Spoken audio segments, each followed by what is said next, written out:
I might have just shot it without telling them in black and white, but I do remember when they saw the first dailies in black and white, we just got a very emphatic, all in capitals, "It's in black and white? Question mark, question mark, question mark." Whichever way it goes tonight, just know that we're proud of you. No matter what happens, I need to know that you will pay.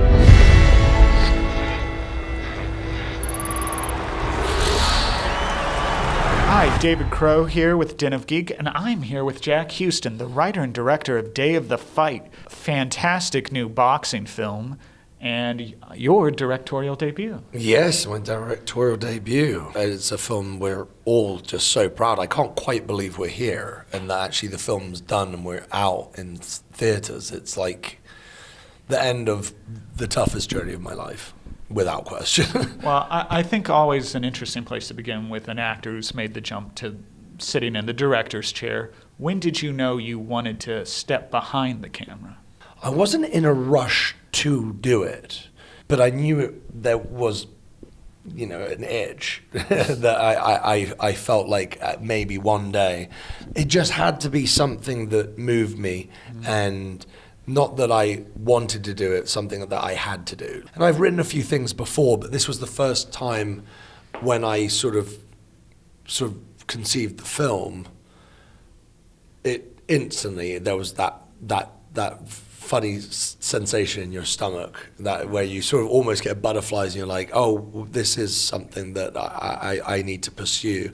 And then once I'd written it, there wasn't even a question. I couldn't imagine anyone else doing it because I sort of had all the shots and ideas of the way that it would look, and Michael. Do you remember maybe an incident or something in your career as an actor where you thought, and this might have been years ago, oh, I'm going to use that one day, and you ended up putting it in this movie?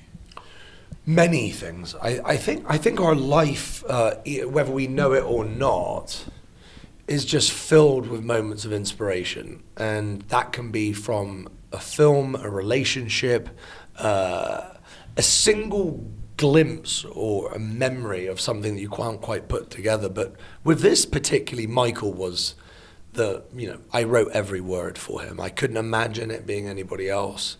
I heard his voice in my head as I was writing, and that's sort of why I believe we tapped into Mike a bit, a bit of the art imitating life, where he was at in his life. And I feel like he really accepted this role and was able to show his full vulnerability, I'd say, maybe. Well, I do want to come back to that, but I also just want to say that for the viewers at home, this is just a very innovative and fresh way to tell a boxing story. And for people who maybe are hearing about it for the first time, how would you introduce this movie to them? Well, it's funny because I always think the best boxing films aren't really boxing films, they're films about the boxer, because it's one of the most fascinating professions. We always talk about, you could walk into any boxing gym and there might be 30, 50 other stories just like Irish Mike's.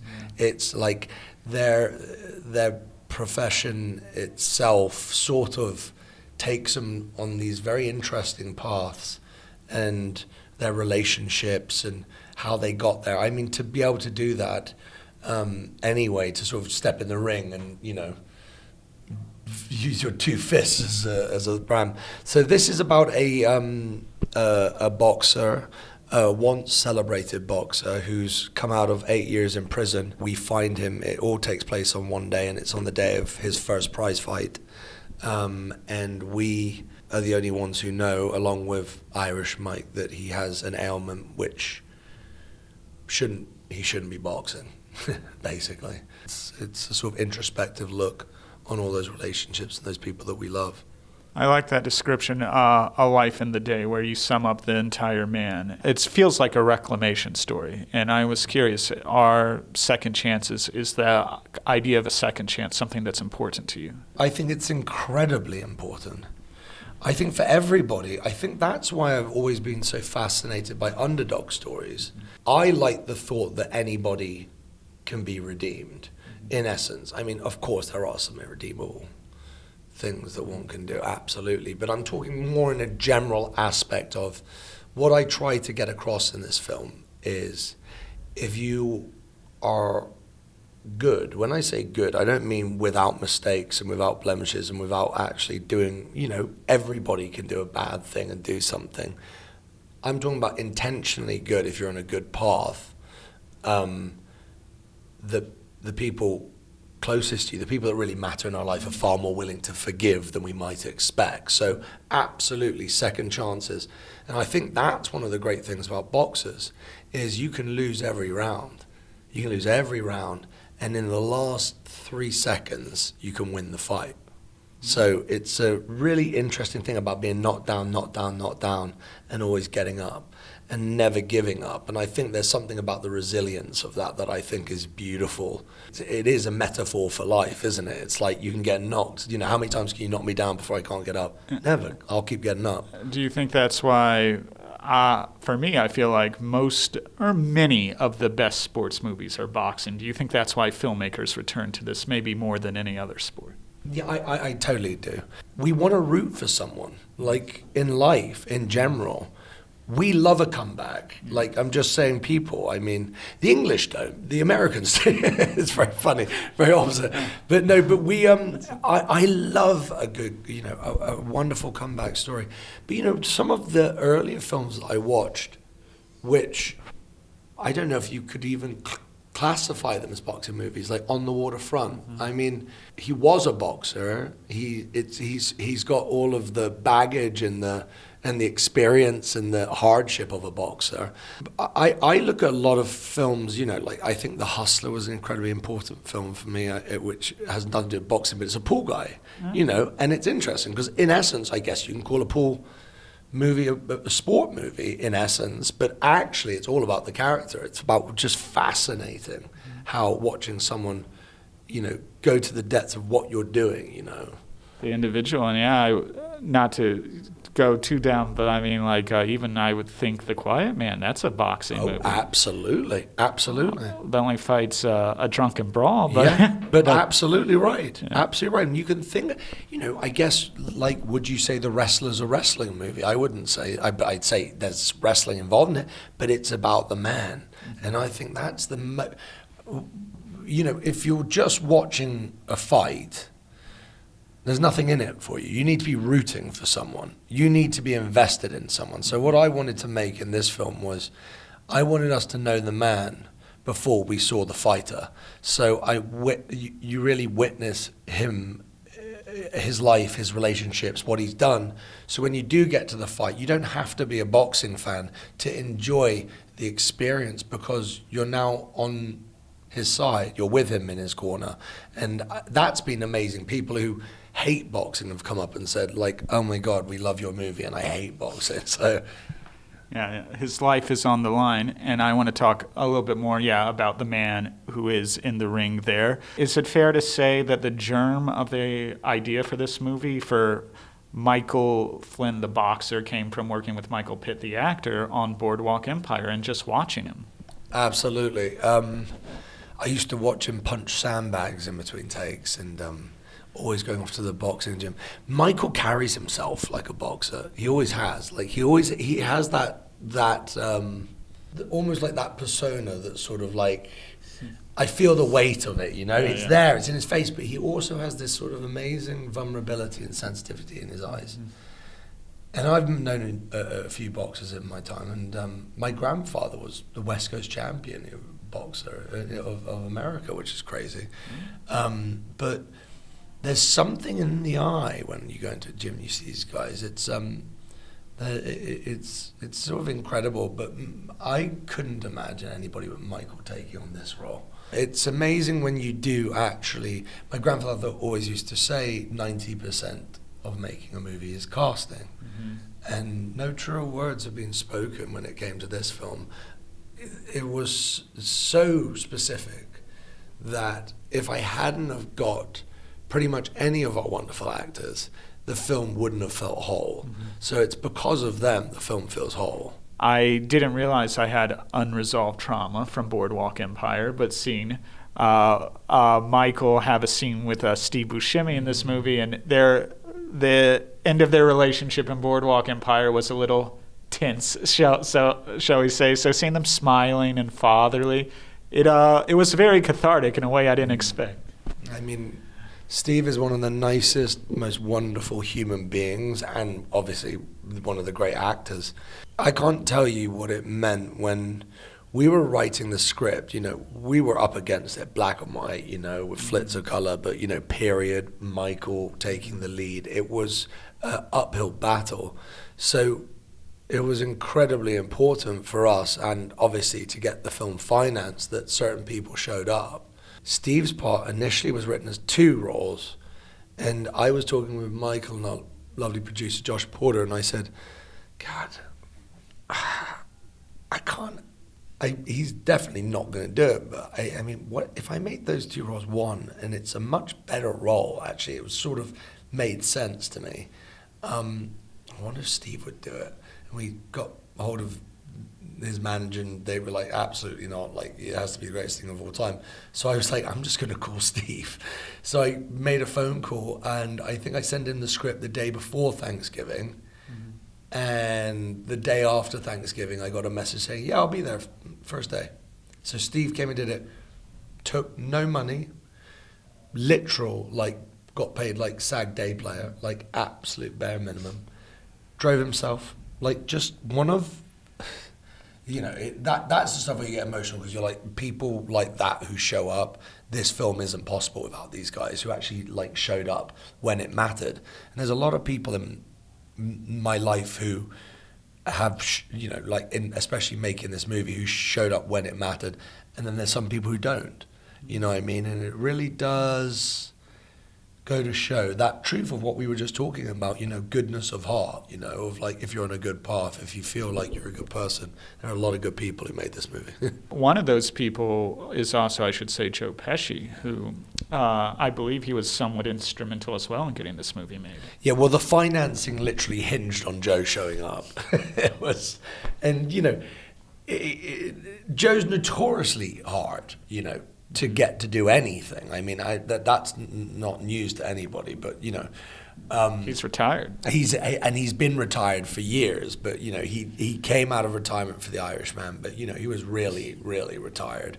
I heard an album with a voice, and a friend of mine had just produced it, and he gives me the earphones and he says, if you could tell me who's singing, I'll give you $100. I'll give you a hint. He's an Oscar-winning actor. And I listened. After 20 minutes, I was like, the voice is just gorgeous, but I had no idea. He said, it's Joe Pesci.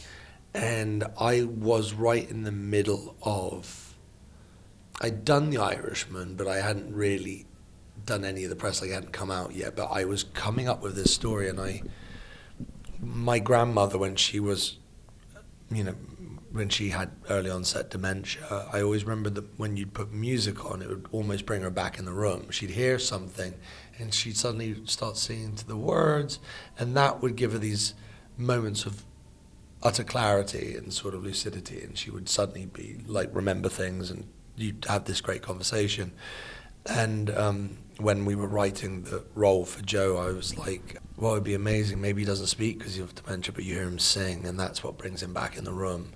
And I thought there was something so beautiful about that, because also a lot of people don't know that Joe's this amazing singer, and it breaks my heart when I hear that song. A lot of people may not know this when they watch the movie, but you have Joe on the soundtrack as well. Yeah, no, he is the song when he puts the record on for his father. And, obviously it's meant to be the father's song that he wrote for the mother. I heard If I Ever Lost You, it brought me to tears, and it summed up, it amassed everything, because Mikey, Irish Mike, all he ever wanted was his dad to say, I love you, or he was proud of him. And he says this one line which sort of breaks your heart, where he puts the music on. He goes, I think you wrote this for Ma. He goes, it's silly. When I was a kid, I used to pretend you wrote the song for me, because it was his only way to sort of imagine his dad saying, I love you. But because of the music and that moment of lucidity that sort of washes over him, I do believe you see in Joe's face, just to the actor, he does in probably 2 seconds more than people can do in a whole movie with a look. Sometimes that last look he gives floors me, and I was like, only Joe. It's just that he's just that brilliant. He really is. I mean, what a treat to just see him on the screen there. I do want to talk also about the look of this movie. I think it's obviously a very beautiful looking movie, very elegiac, and I think a lot of that has to do with the black and white. And I was curious, what was your reasoning to film this as a black and white story? I mean, there was many different reasons, to be honest. First and foremost, I love it. I just think it looks beautiful. I think, it's so amazing when a DP or a cinematographer like Peter Simonite, when you have a whole crew, when you're making something black and white, people are so excited. I don't know whether that's just going back because it's like the films from our youth and like films that we sort of grew up watching and, films that moved us. But I think, which is kind of ironic when you think about it, but I think black and white is almost like a magnifying glass into the soul. And maybe that is just the out of the light and shade, because you'd imagine color would be because of what we see things in. There's something about when you put a camera on somebody and you see in black and white, it's almost like I'm looking inside them. Like and I found that very early on with Michael, that I could put the camera on him, and it harkens back to the old Brando, Newman, Dean, those great sort of images and those shots. And I love that, and also it helps us. You just said, that sort of elegiacal aspect to it. I always said that he's living in purgatory, like he's living in black and white. He's trying. That's why you get these like moments of color in these memories. Is like he's trying to paint color to his memories, and are they lying to him? Are they real? What are they? And then as you get to the end of the film, and the whole film is rather that sort of like long walk of redemption through purgatory, trying to get the taxi being the river Styx, and the taxi driver being the boatman who's taking him to his final resting place. It's a whole the whole vibe. And then at the end with the projections, that's his projections for the future. So they are in full color. So he's trying to project, because we don't know if they happen or not.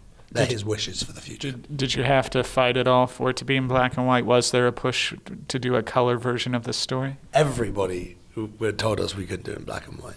I think it's quite funny because I think when we finally did get financing and we went through the contracts, I remember speaking to my lawyer and saying, did they tell us we can't do it in black and white?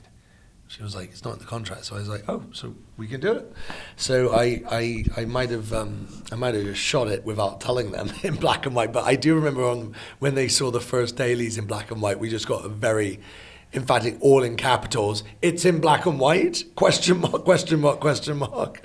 There's some color in it. There is some. Not till the end, but but and those little flits, there's a very desaturated color in every, which is weird because which we've realized is you don't actually, when you're so used to watching black and white, certain colors don't pop, even though they're in there. There's moments with blood and flares where it's absolutely red. There's certain things which we've done blue, certain things we've done. But I think the prime colors, when you're watching black and white and you're so used to it, they don't pop. So you'll see something in color and not realize it's in color.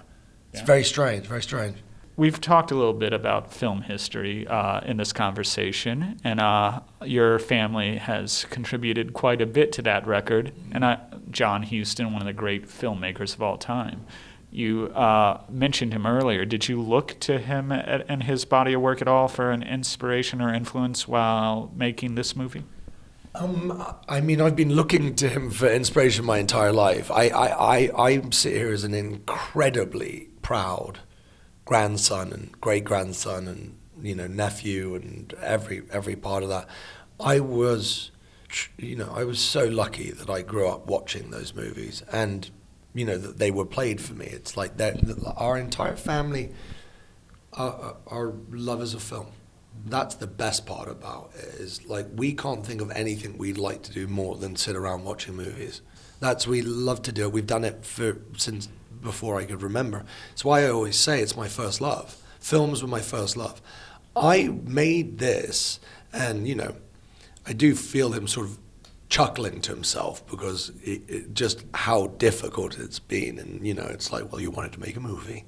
You know, it's like, you can imagine that this being really sort of earned the stripes of like how unbelievably hard it was. But I want people to go and see this in the theaters and have that experience, because that's what I made it for. I love the shared experience of what cinema does to us, and it brings us together. And it's a film that makes you feel something, and it's nice to feel something with other people, even if they're strangers. Yeah, and I'll say I imagine the man who made The Man Who Would Be King would very much love the ending of this film. I think he would. I really do. That is when I was a kid. That was my favorite film. My granddad's. The Man Who Would Be King. I just loved it. That's one of my favorites. Oh, it's just what still is, by the way. Like it's like very hard to sort of say. Sean Connery and Michael Caine. You can't go. Oh my God. Also, while we're just talking, I should say when I saw this, it was at an event. Martin Scorsese said he watched it several times and he loved it so much he volunteered to introduce it to the New York film industry, the film press. And what's it like hearing a filmmaker like Martin Scorsese champion your work? You know, that was the biggest pinch me moment ever. Like the first time we were introducing the film here in New York, that Marty offered that he would come and introduce it for us and said the most beautiful things. He really got the film as well, which is what's brilliant about that. And I think that's what we go on is people can make comparisons, but Marty was very, serious that he doesn't think they should be compared. He said it's completely its own movie. What? Because there's boxing and it's black and white. But I said that's kind of lazy. It's like saying if a color film should be compared because it's color, okay. But the greatest thing about Marty is exactly what you said. He watches things not once, he watches it multiple times, and he always sees something new. It's like there's no one more excited about the experience of watching films, and just all different filmmakers from all walks of life. He's so open, he's so inspiring, and he got the film in such a sort of profound way, right through to the end, that to have one's absolute hero introduce your first film is, it was one of the great moments of my life.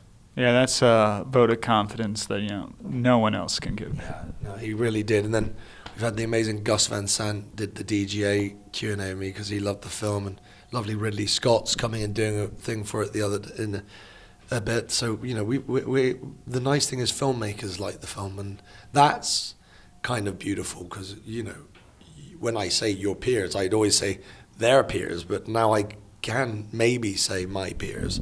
I think you can.